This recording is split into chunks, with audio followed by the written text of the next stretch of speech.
جماعت گئی تھی، تو ہمارے وہاں جو پاکستانی بچے بہت زیادہ ڈرگز میں پھنس گئے ہیں. ماں باپ نے بڑا ظلم کیا، پاکستانیوں کے پاس بہت پیسہ ہے، لیکن انہیں صرف پیسہ ہی بنایا، اپنی اولاد کو دین نہ بتایا. تو ہمارے بہت بچے ڈرگز کے کاروباری بن گئے، تو جیلوں میں پڑے ہوئے ہیں کچھ میں. تو میں مقامی لوگوں سے کہا یار مجھے کسی جیل میں، چونکہ میں یہاں بھی جیلوں میں جاتا ہوں بیان کرنے کے لیے، یا مجھے کسی جیل میں لے جاؤ، میں وہاں بچوں سے بات کروں گا. تو پریسٹن جیل میں لے گئے مجھے. تو وہاں ہم نے مسلمانوں کو اکٹھا کیا، کوئی انڈیا کے بھی تھے، پاکستان کے نوجوان زیادہ تھے. کیسز سارے یہ ڈرگز کے تھے، ایک دو کیس کوئی اور تھے، لیکن زیادہ یہی نشہ بیچنے کے چکر میں تھے. تو میں نے ان کو بٹھا کے بات کی، ان سے توبہ کروائی، بڑے خوش ہوئے وہ.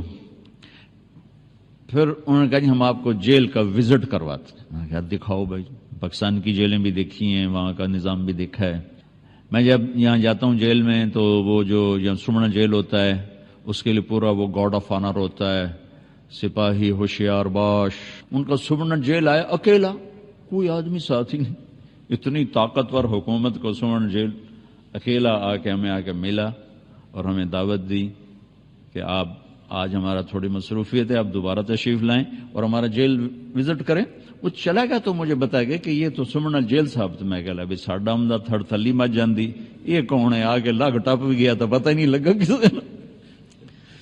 تو انہوں نے جیل دکھائی، تو کوئی 850 کی کیپیسٹی تھی اور اس میں 650 قیدی تھے، یعنی اس سے کم رکھے ہوئے تھے. اور ایک کمرے میں 2، اسی میں ٹوائلٹ، اسی میں بیسن گرم ٹھنڈا پانی، اسی میں ٹی وی، اور اسی میں ان کے لیے نیٹ کی سہولت، ہر چیز. اور ہر قیدی کے لیے کوئی نہ کوئی پروفیشن سیکھنا ضروری. بہت سے شعبے بنے ہوئے دکھائے انہوں نے جس میں وہ کام کر رہے تھے. گورے بھی تھے اور ہمارے انڈین پاکستانی بھی تھے، انڈین بھی تھے، بنگالی کو نہیں دیکھا. اس کے بعد ہمیں وہ کچن لے گئے. ان کا جو کچن تھا وہ ہمارے 5 سٹار ہوٹلز کے کچن سے زیادہ صاف ستھرا، اور وہ چپس بن رہے تھے قیدیوں کے لیے. اور دوپہر اور رات کے کھانے میں 5 قسم کے کھانے ہوتے ہیں، 5 قسم کے. اور حلال کے لیے دیگ الگ ہے، پتیلے الگ ہیں، پلیٹیں الگ ہیں، حتیٰ کہ وہ چمچ جس سے سالن نکالا جاتا ہے وہ چمچ بھی الگ ہیں، حلال، مسلمانوں کو حلال پرووائڈ کرنے کے لیے. اور پھر انہوں نے ہمیں ایک ہاٹ پاٹ دکھایا اتنا سا، وہ 150 پاؤنڈ کا تھا. وہ ہاٹ پاٹ کو 25,000 روپے کا ہاٹ پاٹ، کہ یہ اس میں مسلمانوں کے لیے رمضان میں ان کو سحری اور افطاری کا کھانا گرم ملے، یہ ہاٹ پاٹ بنایا گیا. چونکہ سحری کا ٹائم ان کا کھانے کا ٹائم نہیں، افطاری کا ٹائم ان کے کھانے کا ٹائم نہیں، تو پھر وہ کھانا اس میں رکھتے ہیں جس میں 8 گھنٹے کھانا گرم رہتا ہے، جیسے دیگ سے نکالا تھا ویسے گرم ہوتا ہے. اس لیے اس کی قیمت 25,000، یعنی 150 پاؤنڈ اس کی قیمت تھی. جتنے مسلمان قیدی ہیں اتنے ہاٹ پاٹ اس میں ہوں گے. وہ روزہ رکھیں نہ رکھیں ان کی سردردی، ان کی طرف سے ان کو وہ گرم کھانا ملے گا، سحری میں بھی افطاری میں بھی. جس دیگ میں کھانا تیار ہو رہا تھا وہ 9,000 پاؤنڈ کی دیگ تھی، یعنی کوئی 16 لاکھ کی وہ دیگ تھی. میں نے کہا یہ کیا بلا ہے کہ 9,000 پاؤنڈ کی دیگ. ان کا جی بس اس میں کچھ کرنا نہیں پڑتا، کھانا بنانے والے کو ڈال دیتے ہیں سب کچھ، اور جب زیادہ کوانٹٹی ہو تو نیچے سالن کھانا لگ جاتا ہے، گوشت لگ جاتا ہے، سبزی لگ جاتی ہے. تو اس میں یہ خصوصیت ہے کہ اس میں لگتا کچھ نہیں ہے، اپنے آپ ہی ہر چیز تیار کر کے آٹومیٹک ہے، ڈال کے وہ فارغ ہو جاتے ہیں اور کھانا تیار ہو جاتا ہے، آگے تقسیم کر دیتے ہیں. اور پیچھے انہوں نے ہمیں وہ دکھائے ان کے جو فریج اور فریزرز، اور جہاں سے کچا میٹیریل آتا ہے وہ اتنا تنکا بھی مجھے نظر نہیں آیا، اتنا ٹیشو پیپر نظر نہیں آیا، صاف ستھرے. سب سے عجب بات جو آپ کو بتانے والی تھی کہ کسی جیل کے افسر کو اجازت نہیں کہ قیدی کو انگلی بھی لگائے، وہ چاہے گالیاں دیں، چاہے پتھر ماریں، چاہے ان کو برا بھلا کہیں، ان کو اف کرنے کی بھی اجازت نہیں. ساڑھے دل لمحے پا کے فنائیاں پھیر دیتے ہیں، اور باقاعدہ ٹی وی کیمرے لگے ہوئے ہیں کہ چیک کیا جا رہا ہوتا ہے کہ کوئی کسی کو بے عزت تو نہیں کر رہا، ہاتھ تو نہیں اٹھا رہا۔ پھر ان کو خرچہ الگ ملتا ہے، ماہانہ خرچہ ملتا، ہفتہ واری خرچہ ملتا ہے، کچھ پاؤنڈ بتایا انہوں نے، مجھے یاد نہیں رہا۔ ایک بہت خوبصورت اس سے اتنا بڑا ڈپارٹمنٹل سٹور تھا، اتنا بڑا جتنا یہ آپ کا ہال ہے، صاف ستھرا، ضروریات زندگی کی ہر شے مہیا۔ جس مذہب کے لوگ ہیں ہر مذہب کا عالم آ کر ان کو آ کے تعلیم دیتا ہے۔ اگر کسی مذہب کا ایک آدمی، ایک سکھ جیل میں تھا تو اس کے لیے ان کا عالم ہفتے میں ایک دفعہ آ کر ان کو تعلیم دیتا، اور وہ اس کی تنخواہ گورنمنٹ دیتی۔ ایک یہودی ہے، ایک ہندو ہے، ایک بدھ ہے، عالم آئے گا۔ مسلمان زیادہ ہیں تو ان کے 2 عالم آتے تھے، جمعہ میں پڑھانے والے، نماز پڑھانے والے، ان کو پریچ کرنے والے وہ آتے تھے۔ تو میں نے وہاں اپنے ساتھیوں سے کہا جس قوم کے یہ اخلاق ہوں، انہیں ہم نعرہ تکبیر سے فتح کرنا چاہتے ہیں، ہم بھی کیسے دیوانے کہ ظلم و ستم سے بھرے ہوئے، فرعونیت سے بھرے ہوئے، اور ہم چاہتے ہیں کہ ہم میدان مار لیں خالی نعرہ تکبیر۔ جو قیدیوں کے ساتھ یہ سلوک کر رہے ہوں، باہر ان کا کیا سلوک؟ میں تو پریشان ہو گیا، میں نے کہا ان پہ زوال نہیں آ سکتا، چونکہ ان کی جو برائیاں ہیں وہ انفرادی برائیاں ہیں، اجتماعی ظلم نہیں ہے ان کا۔ ان کو یہ فکر نہیں ہے کہ کوئی وکیل کسی کے ساتھ مل کر میرے اوپر جھوٹا کیس کر دے گا، اور کوئی جج کا قلم فروخت ہو جائے گا، کوئی میری زمین پہ قبضہ کر جائے گا، کوئی میری بچی کو اٹھا کے لے جائے گا، یہ ان کو کوئی خوف نہیں۔ اجتماعی انفرادی نافرمانیاں ہیں، اور انفرادی نافرمانیوں پہ اتنی جلدی پکڑ نہیں آتی جتنی اجتماعی نافرمانیوں پہ آتی۔ ایک دفعہ موسیٰ علیہ السلام نے اللہ تعالیٰ سے پوچھا، یا اللہ، فرعون تو کہتا تھا میں خدا ہوں، تو نے اس کو اتنی لمبی حکومت کیوں دی؟ تو اللہ نے عجب بات کی کہ یہ کم بخت اپنی رعایا میں عدل کرتا تھا اس لیے حکومت دی۔ ظالم تو بنا جب اس کو پتا چلا کہ میری گئی حکومت، تو اللہ نے کہا میں نے اس لیے اس کو حکومت دی کہ یہ رعایا میں عدل کرتا تھا، اس لیے حکومت دی، حالانکہ مجھے پتا ہے یہ کم بخت کہہ رہا ہے میں خدا ہوں۔ ہاتھ میں ڈالیں۔ چلو جتنے ظلم کو آپ دور کر سکتے ہو اسے تو دور کرو، اپنے قلم کی قیمت نہ لگنے دینا، اس قلم کو نہ بیچنا، تو پھر اس کی قیمت اللہ لگائے گا۔ اور ایک جھلک اللہ کے نبی نے بتا دی ہے، ایک دن کا عدل 60 برس کی عبادت کے برابر ہے۔ ایک دن کا عدل 60 برس کی عبادت کے برابر ہے۔ کون 60 برس مصلی پر بیٹھ سکتا ہے؟ آپ کا ایک دن اس 60 برس کے برابر ہے جس پہ مصلی سے اٹھا ہی نہ جائے۔ ظلم، جھوٹ، بددیانتی، یہ 3 کام زوال لے آتے۔ میرے نبی نے فرمایا اتقوا الظلم، ظلم سے بچنا، فإنہ ظلمات یوم القیامہ، یہ قیامت کا دن تمہیں اندھیروں میں دھکیل دیں گے، ظلم سے بچنا۔ اگر امام حسین یزید کی بیعت کر لیتے تو کون سی قیامت ٹوٹ پڑتی تھی؟ سارا مسئلہ تو ہے اللہ کی رضا کا، ساری جو محنت کوشش ہے وہ تو ہے اللہ کی۔ میں آپ کے لیے کیوں بات کر رہا ہوں کہ اللہ راضی ہو جائے؟ آپ کو کس لیے تیار کر رہا ہوں؟ انصاف کرو کہ اللہ آپ سے راضی ہو جائے۔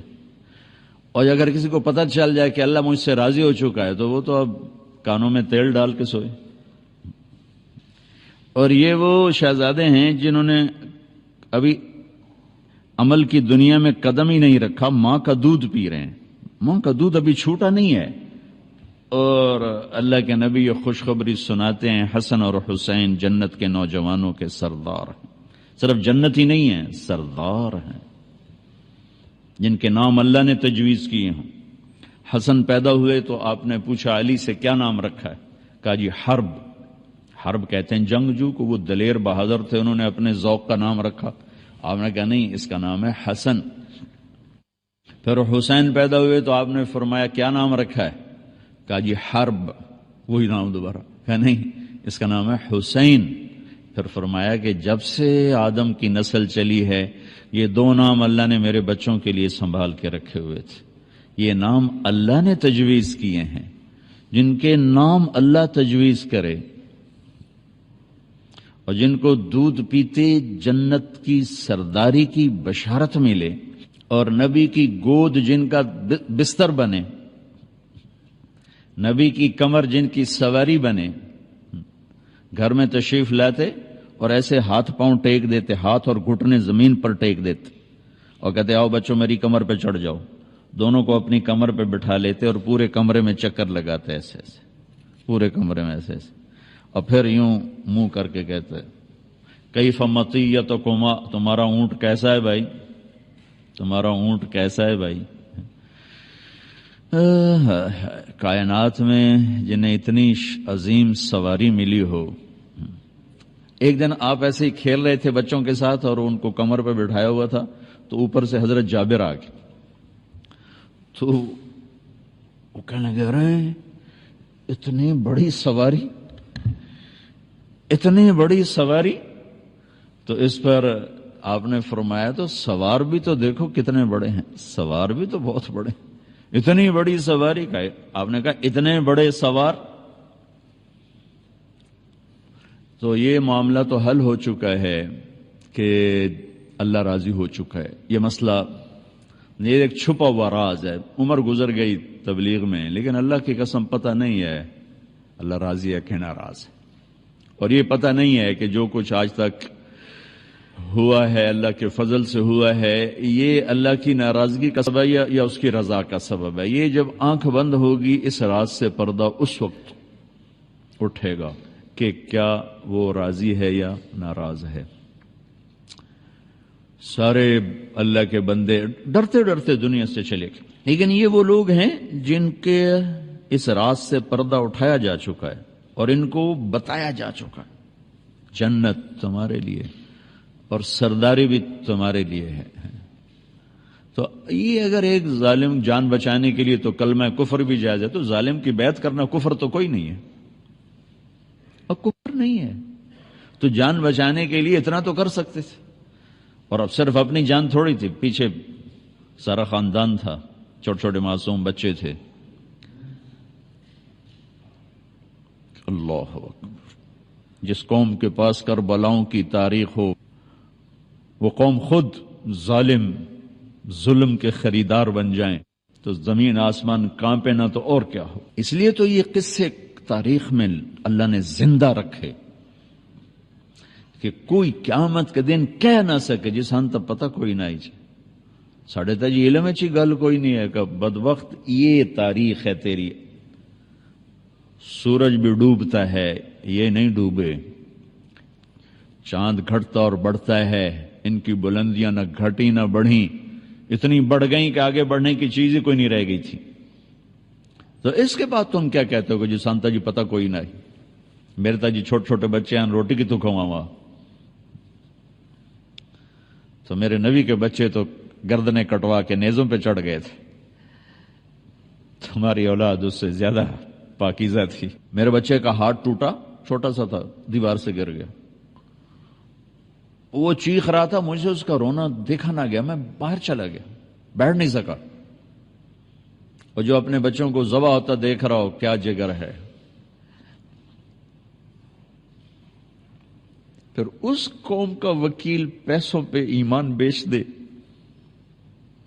اور جج پیسوں پہ ایمان بیچ دے، اب بیوروکریٹس، میں تمہیں کیا رہوں، میرا تو ریڑھی والا ایمان بیچ کے بیٹھا ہوتا، میرا تو مزدور ظالم ہے، ریڑھی والا ظالم ہے۔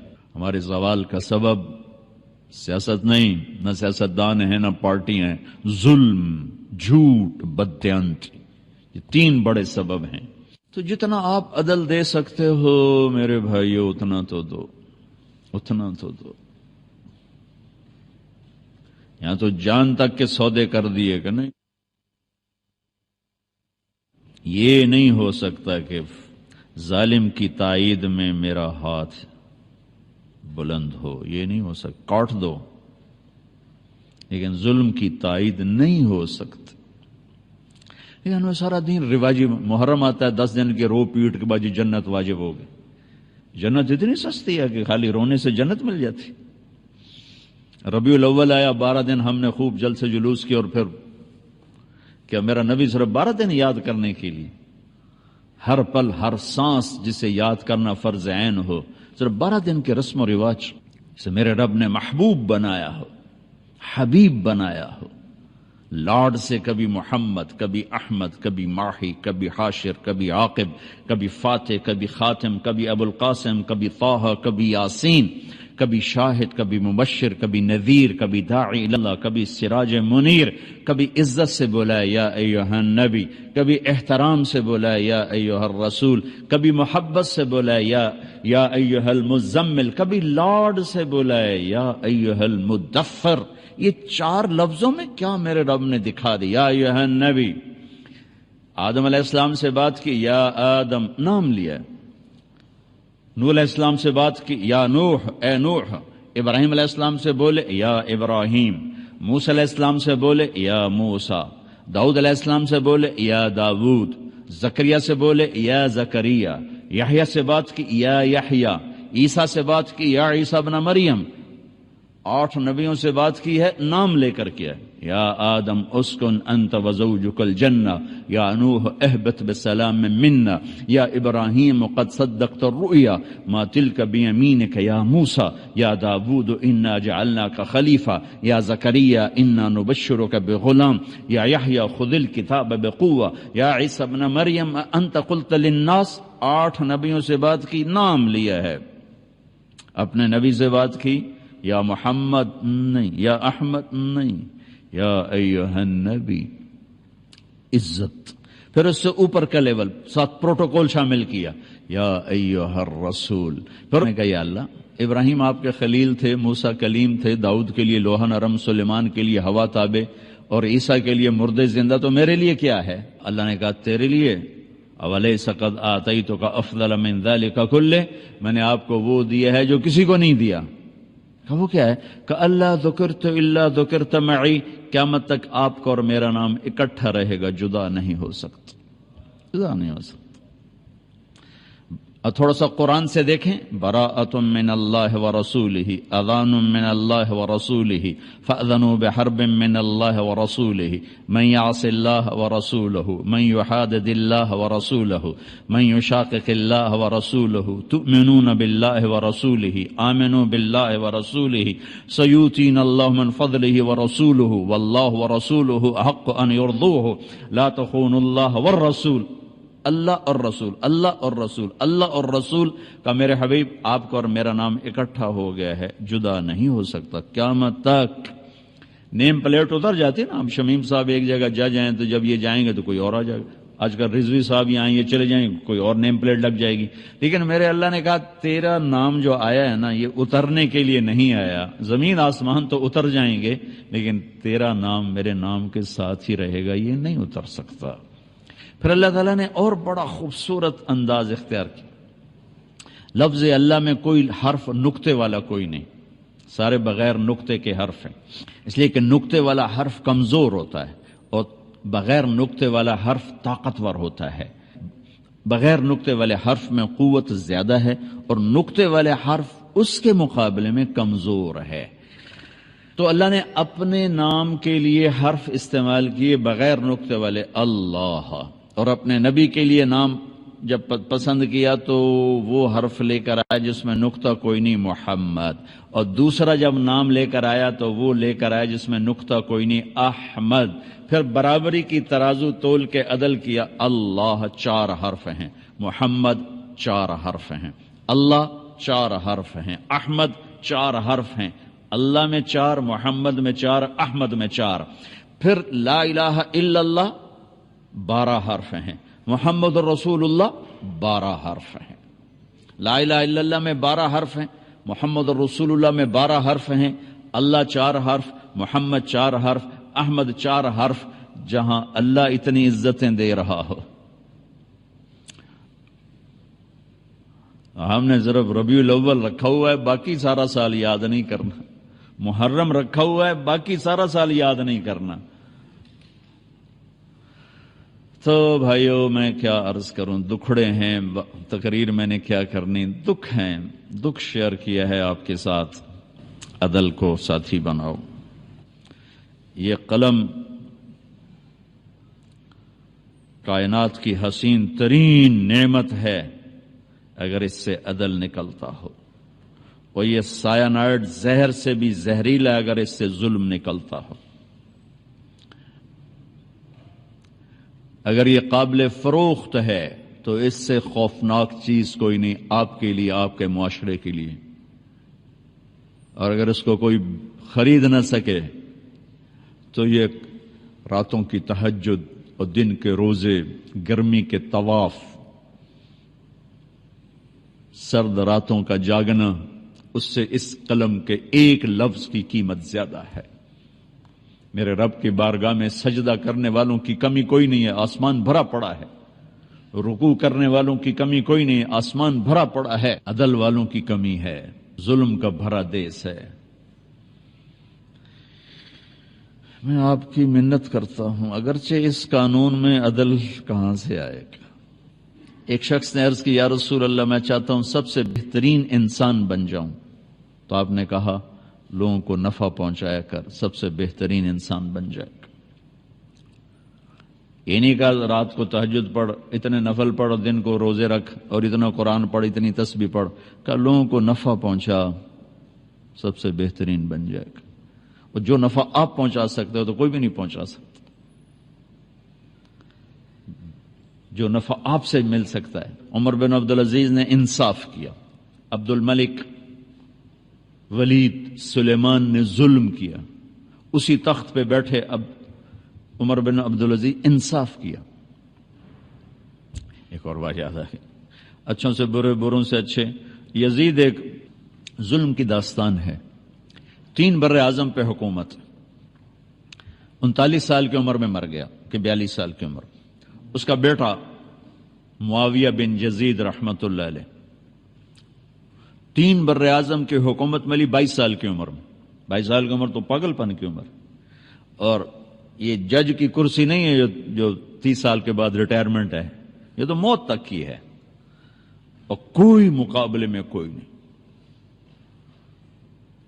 3 بر اعظم میں جھنڈا لہرا رہا ہے اور دنیا کے خزانے سمٹ کے آ رہے ہیں۔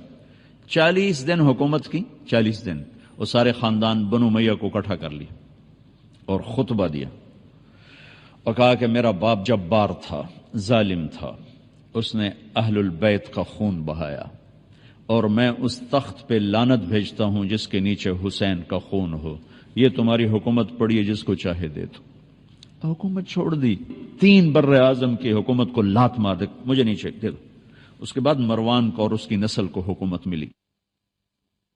تو عمر بن عبدالعزیز کا جب انتقال ہو رہا تھا تو اپنے بچوں کے لیے 2 روپے بھی نہیں چھوڑے، اور ہشام بن عبد الملک مر رہا تھا تو اپنے بچوں کے لیے 10 لاکھ درہم چھوڑے۔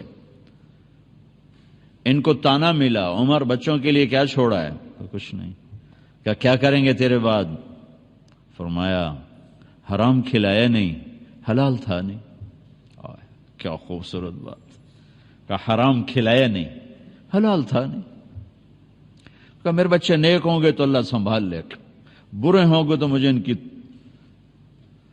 ہلاکت کی پرواہ کوئی۔ 30 برس کے بعد چشم فلک نے کیا دیکھا کہ ہشام کی اولاد، جن کے لیے ان کا باپ 10 لاکھ درہم چھوڑ کے مرا تھا، وہ دمشق کی جامع مسجد کی سیڑھیوں پہ بیٹھ کے بھیک مانگتے تھے، اور عمر کی اولاد ایک مجلس میں 100 گھوڑے اللہ کے نام پہ خیرات کر دیتے۔ وَهُوَ يَتَوَلَّى الصَّالِحِينَ۔ اور عمر بن عبدالعزیز جب خلیفہ تھے تو ان کی ایک خادمہ نے کہا امیر المومنین میں نے آج رات خواب دیکھا۔ کیا دیکھا؟ کہ میں دیکھا کہ حشر ہے اور پل صراط سے لوگ گزر رہے ہیں۔ تو عبد الملک بن مروان کے گزرنے کا حکم ہوا۔ عبد الملک بنو امیہ کی دوسری شاخ میں فاؤنڈر ہے بنو امیہ کا، جو 83 سال حکومت کی۔ کہ عبد الملک پل صراط پہ آیا اور جہنم میں گر گیا۔ پھر اس کے بعد ولید چڑھا، وہ پل صراط پہ آیا، جہنم میں گر گیا۔ پھر اس کے بعد سلیمان اوپر آیا تو وہ اوپر چڑھا، گر گیا۔ عبد الملک، پھر ان کے بعد آیا ولید، ان کے بعد آیا سلیمان، سلیمان کے بعد آیا عمر بن عبدالعزیز۔ تو پھر اب عمر بن عبدالعزیز کی باری تھی، تو پھر کہنے لگے پھر آپ چڑھے۔ اتنا ہی کہا تھا آپ چڑھے تو حضرت عمر بے ہوش ہو کے گر گئے۔ تو وہ رو پڑی کہ آپ بے ہوش نہ ہوں، آپ پار نکل گئے، آپ پار نکل گئے۔ کس چیز نے پار لگایا؟ عدل نے۔ 3 بر اعظم میں زکوٰۃ لینے والا کوئی نہ بچا۔ لاہور ان کی حکومت میں شامل ہے، نہ کسی کا پریشر لو، نہ اپنے لالچ کے ہاتھوں مجبور ہو، نہ کسی اوپر والے سے مجبور ہو، صرف وہ جو 7 آسمان کے اوپر والا ہے اس سے مجبور ہوگا۔ جی میری مجبوری ہے، میری مجبوری ہے، میں نے اپنے اللہ کو جان دینی ہے۔ بس یہ گزارش ہے، دل کو لگے تو لے لینا، ورنہ ہمارا تو کام دن راج فقیرانہ آئے صدا کر چلے، میاں خوش رہو ہم دعا کر چلے۔ تو بس آپ بھائیوں کی خدمت میں گزارش ہے، جتنا کر سکتے ہوں کریں۔ جیسے یہ ٹریننگ لے رہے ہیں نا آپ، تو اس قلم کا صحیح استعمال، اس کی ٹریننگ تبلیغ کا کام ہے۔ تبلیغ کا کام ایک ایمان کو سیکھنے کی خوبصورت محنت، جو میں نے آپ سے 1 گھنٹہ بات کی ہے، یہ وجود میں آئے، اس کی بھی ٹریننگ ہے۔ بغیر تربیت کے نہ دین آتا ہے نہ دنیا آتی ہے۔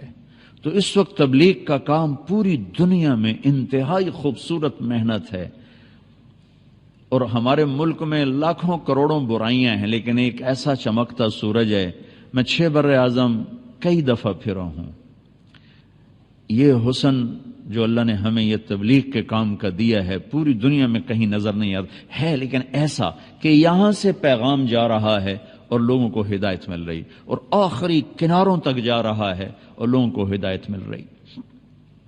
میں تیونی، مشرق میں آخری جزیرہ ہے، سورج جب نکلتا ہے تو پہلی کرن تیونی پہ پڑتی ہے، اور ٹائم وہاں سے شروع ہوتا ہے، ایسٹ کا جو ٹائم ہے وہاں سے شروع ہوتا ہے۔ تو اس جزیرے میں عجب بات تھی کہ آدھا حصہ اس کا وہ ویسٹ میں ہے، آدھا ایسٹ میں ہے۔ تو ایک جگہ انہوں نے مجھے کھڑا کیا، ادھر پیر کا دن تھا اور ادھر منگل کا دن تھا، ایک ہی جزیرے پر، ایک طرف پیر تھا ایک طرف منگل تھا۔ تو اس میں انہوں نے ایسے تختی لگائی ہوئی تھی، تو اس تختی کا ایک حصہ یسٹرڈے میں ہے اور ایک ٹوڈے میں ہے، اور وہاں سے وہ 180 ڈگری کا جو خط ہے، 360 ڈگری میں جو زمین کو تقسیم کیا جغرافیہ والوں نے، تو 180 ڈگری کا جو خط ہے وہ سمندر میں چلتا ہے، یا انٹارکٹیکا میں چلتا ہے، یا سائبیریا میں چلتا ہے، یا پھر تیونی سے چلتا ہے۔ آباد زمین صرف تیونی ہے جہاں سے وہ خط گزرتا ہے، جو زمین کو آدھا آدھا ڈیوائیڈ کرتا ہے۔ تو ادھر اور ادھر میں پورے دن کا فرق ہے، ادھر پیر ہے ادھر منگل ہے، ادھر منگل ہے ادھر بدھ ہے۔ میں جہاں اترا ایئرپورٹ وہاں پیر کا دن تھا، وہ جہاں سے وہ خط گزر رہا ہے اس سے 1 قدم ادھر رکھا تو ہم منگل میں داخل ہو گئے، پیر سے نکلے اور منگل میں داخل ہو گئے۔ وہاں 200 گھر ہیں مسلمانوں کے، 10,000 آبادی ہے، 200 گھر مسلمانوں کے، بجلی کوئی نہیں، جنت کا ٹکڑا لگتا ہے جیسے کہ انہیں جنت کا ٹوٹا اتار کے زمین پہ رکھ دیا ہو۔ بحر الکاہل کے اندر وہ جزیرہ ہے، بہت خوبصورت، بہت خوبصورت۔ تو ایک بڑے میں نے آ کے مجھے ایسے جپھا ڈالا، کہا جی میں پاکستان گیا تھا۔ میں نے کہا پاکستان گئے تھے؟ کس لیے؟ کہا تبلیغ میں 4 مہینے لگانے گیا تھا۔ میں کہا کدھر رہتے ہو؟ کہا ادھر ہی رہتا ہوں، تبیونی میں رہتا ہوں۔ اور میں نے وہاں عصر کی اذان دی تو انہوں نے کہا جی آج آپ نے پوری دنیا میں پہلی اذان آپ نے دی، چونکہ ٹائم سب سے پہلے تبیونی سے شروع ہوتا ہے، پھر آگے پہلی اذان تبیونی میں ہوتی ہے اور دوسری اذان انڈونیشیا میں ہوتی ہے، اور پھر اس طرح آگے اذان چلتے چلتے چلتے سارے عالم میں پھیلتی ہے۔ تو یہ تبلیغ کا خوبصورت کام ایسٹ ویسٹ ساؤتھ نارتھ دنیا کے آخری کناروں تک اللہ نے پہنچایا ہے، اور لوگوں کو بہت نفع ہو رہا ہے۔